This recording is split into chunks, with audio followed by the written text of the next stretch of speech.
Anh là khó làm gì đó ai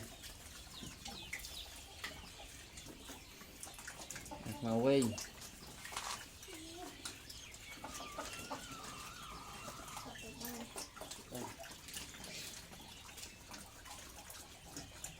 tôi cháu á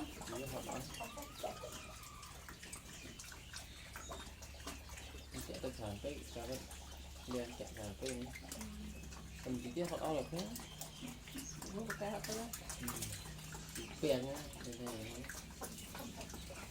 người vui nữa nhưng có đấy lại gì đó tụi mình được thăm cái này đó mình tên mê nè ở đây thuộc nó tăng phật ở cây mà tao mấy cọ dùng nó cọ vô á nó màu chả màu nữa ôi trời luôn thì họ được cho anh mê nuôi cha miếng cha với cho anh thôi cho anh mấy cha đó sợi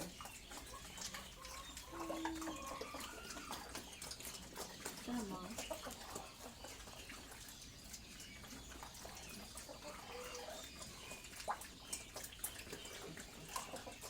như thực hiện là lại máu ấy được không nó làm tiếng và cuồng á thế là lúc thôi cùng chơi hai rồi chứ có gì nhé đi lao rồi nhé đừng chắc cái lao tô đôn tiền lời lao tô làm tích tiền chẳng như này đã đó nghe đi thôi hết chứ trắng phải cho tất cả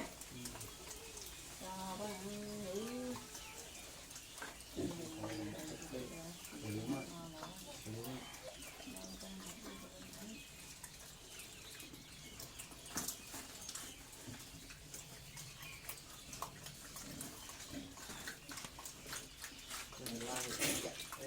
sẽ cho này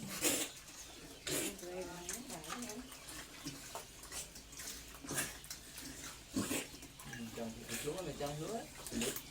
cô ví dụ một đi một cái đó